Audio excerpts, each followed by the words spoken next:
Oke, Assalamualaikum warahmatullahi wabarakatuh.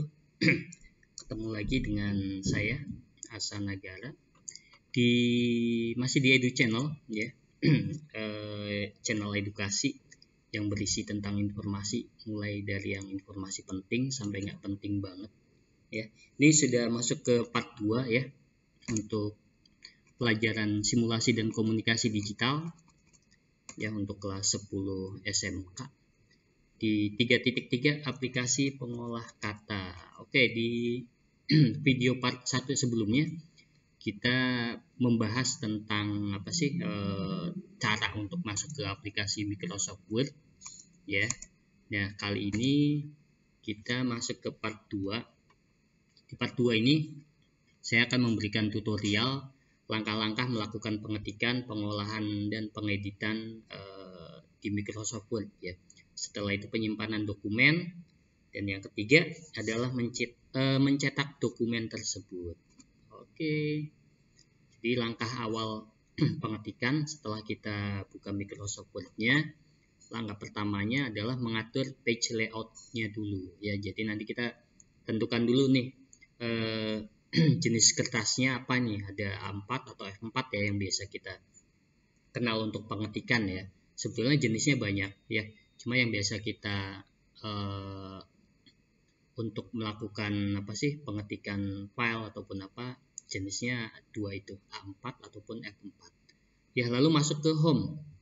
Ini nanti kita menentukan jenis huruf, tinggi huruf, serta bentuk paragrafnya itu apakah ratan kiri kanan, tengah, dan lain sebagainya. Lalu lanjut ke bagian pengetikan. Oke, ini belum terima kasih ya. Oke, kita mulai. Ini sudah masuk ke Microsoft Word. Jadi tadi yang sudah kita bahas ya di awal, kita masuk ke page layout. Nah, posisinya di sini ya. Page layout ini banyak, tapi kita fokus ke bagian sini. Ya. Kita pilih margin. Kita klik.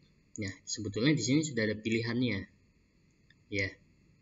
Atau kita juga bisa langsung ke size-nya ya. Di sini ada A4, ada legal dan lain sebagainya. Tapi kalau kalian ingin punya kertas sendiri ya, kalian tinggal klik margin, custom margin, dan lalu pilih papernya atau kertasnya. Pilih, ini ada nih, sudah ada legal, F4, executive statement dan lain sebagainya. Tapi kalau kalian punya kertas ukuran sendiri, tinggal klik bagian custom size. Nah, nanti ini tinggal disesuaikan ya ukuran kertasnya dan lain sebagainya. Oke, kita coba mengetik di ukuran kertasnya, jenis kertasnya A4 ya. Ini marginnya ya. Ini top itu batas atas ya. Ini batas atasnya. Biasanya kalau untuk file-file proposal dan lain sebagainya, batas atasnya itu 4. Batas untuk kirinya itu 4. Karena nanti kan dijilid dan lain sebagainya ya. Jadi di sini yang 4. Lalu bagian bawah itu 3. Sebetulnya bebas ya, tidak ada standarisasi ya. Jadi tiap sekolah atau tiap instansi itu beda-beda standarnya. Untuk rag-nya 4 kanan ya rag-nya. Rag itu, bottom itu untuk bawah. Ya, ini standar umum saja ya. Oke, ini jenisnya. Nah, ini untuk ukuran A4 itu ukurannya ini ya, panjang lebarnya dan lain sebagainya sudah otomatis. Oke, kalau sudah kita klik OK. Untuk orientation, nah ini portrait ya, apakah berdiri ataukah miring tinggal pilih. Tapi kalau untuk laporan dan lain sebagainya kita pilih portrait. Sebetulnya di bagian sini juga sudah ada sih. Nah, ini nih landscape atau portrait ya. Tapi kalau kalian pengen cepet ya di bagian sini. Untuk size juga klik bagian sini. Oke, untuk bagian page layout kita sudah atur. Selanjutnya kita masuk ke bagian home. Nah, ini ya. Ini adalah jenis-jenis hurufnya. Contoh-contohnya sudah ada nih dari Algerian, Times New Roman, terus Britannic Bold dan lain sebagainya. Semuanya sudah ada ya. Tapi biasanya untuk standar penulisan kita gunakan Times New Roman. Ini tinggi hurufnya Untuk standar kita gunakan tinggi huruf 12. Oke, lanjut. Ini yang dinamakan dengan jenis-jenis paragrafnya. Ya, jadi ini rataan kiri ya. Kita ambil contoh biar tahu ya. Rataan kiri itu maksudnya apa? Rataan tengah ya. Ini rataan tengah, rataan kanan, dan justify. Ini rataan kiri kanan. Maksudnya seperti ini. Kita ambil contoh, ini contoh ya. Nah, ini ketika kita klik lalu kita masuk ke home. Nah, ini posisinya adalah jenis paragraf yang digunakan adalah rataan kiri kanan. Posisinya kiri kanan adalah bagian sininya rata. Ini bagian kanan atau kirinya itu rata. Jadi terlihat rapi. Tapi kalau kita menggunakan rataan kiri ya. Nah, ini nanti yang rata itu cuma bagian kirinya saja, ininya tidak. Ya. Nah, begitu juga dengan bagian tengah, misalnya rataan tengah. Klik. Nah, jadi pusatnya atau patokannya itu di tengah, di bagian rataan tengah. Biasanya rataan tengah ya digunakan untuk judul.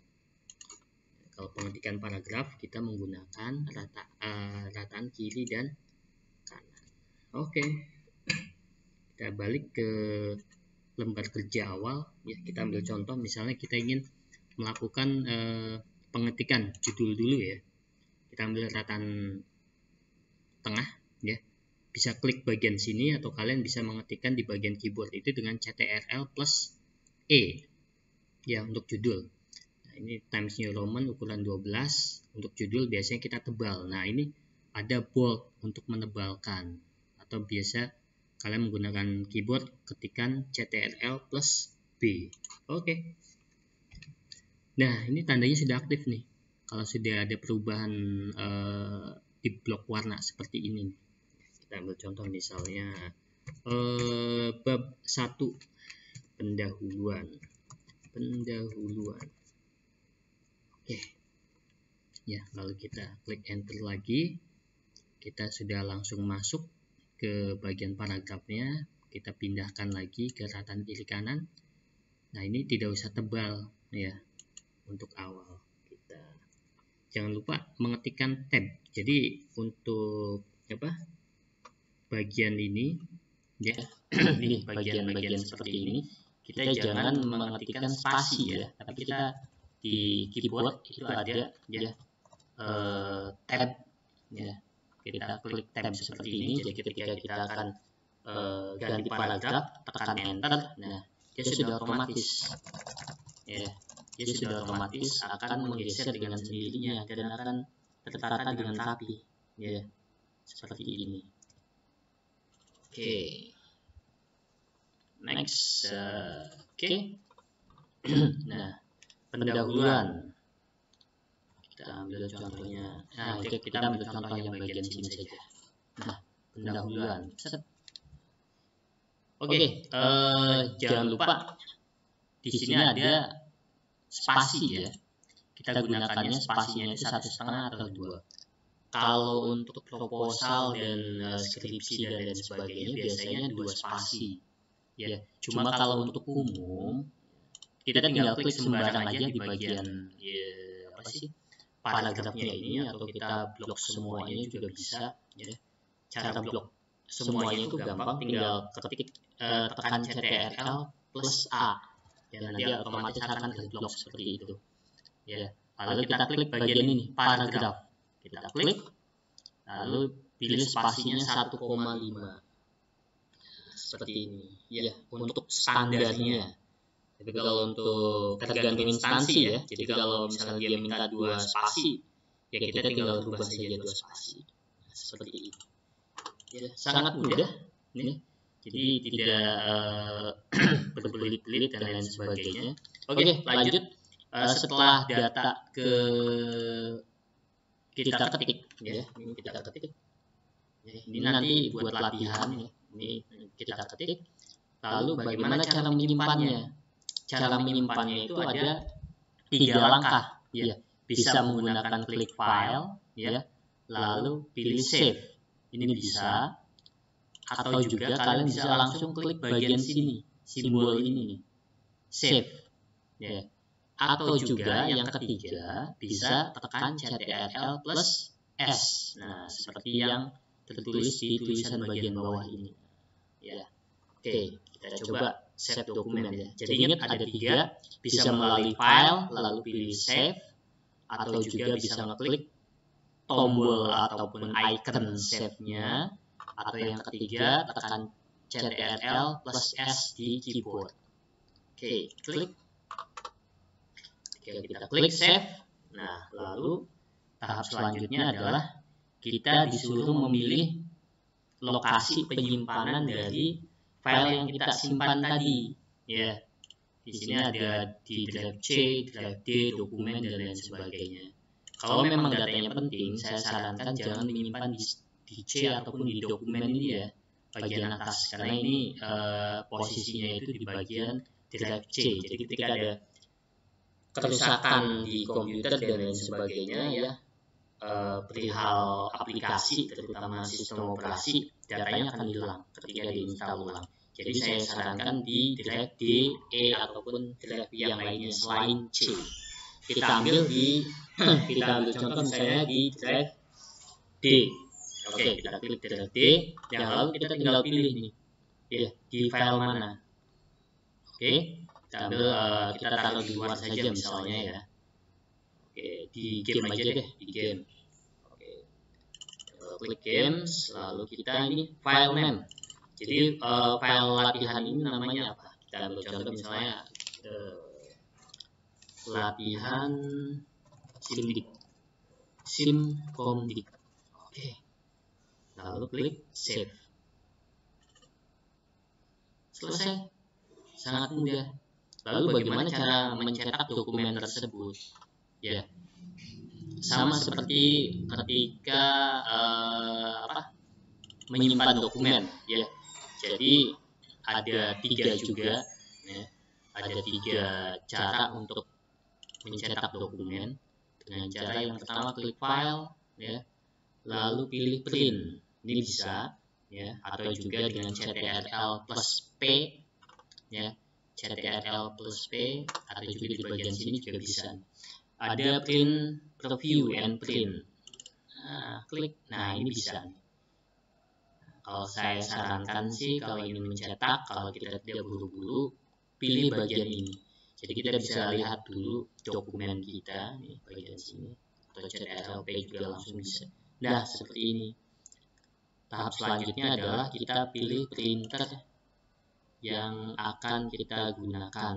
Misalnya kita pilih Epson, jumlah kopinya ya, berapa banyak yang ingin kita print ya, atau kalau misalnya kita hanya menginginkan halaman tertentu saja, misalnya halaman 5-nya saja, ya kita ketik halaman 5-nya saja. Nanti halaman 5 saja yang akan tercetak. Tapi kalau misalnya saya pengen mencetak halaman 1 sampai 3 saja, yang halaman 4 sampai 10 nggak usah, tinggal klik 1 strip 3. Nah, seperti ini. Loh, bagaimana kalau halamannya yang pengen dicetak loncat-loncat? Misalnya halaman 2 sampai 5 terus sama halaman 8. Kita tinggal berikan tanda koma ya. Lalu ketik 8. Terus halaman 10. Nah, seperti ini.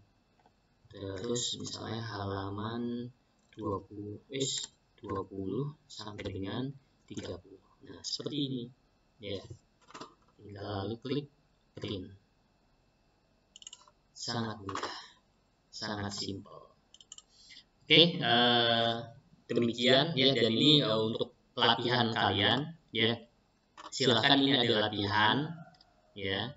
Jadi ini ketiklah artikel di bawah ini dengan persyaratan sebagai berikut. 1, jenis kertasnya A4 dengan ukuran batas atas, berarti top ya, 4 cm, batas bawahnya yaitu 3 cm bottom, batas kanan itu right 4 cm, dan batas kirinya itu 3 cm leftnya. Page orientation yang digunakan adalah portrait, berdiri ya, berarti ya berdiri. Jenis hurufnya Times New Roman, tinggi hurufnya 12. Simpan file tersebut dengan nama cerita fiksi di drive D. Nah, ini ya. Oke, ini silahkan kalian ketik. Waktunya itu hanya 10 menit ya. Awas, yang perlu kalian perhatikan adalah di bagian sini tebal ya. Terus nanti untuk latihan kedepannya akan lebih kompleks lagi ya. Oke, demikian tutorial dari saya ya. Terima kasih atas waktunya ya. Tetap semangat, tetap belajar, tetap kreatif, jangan menyerah dengan keadaan. Terima kasih. Assalamualaikum warahmatullahi wabarakatuh.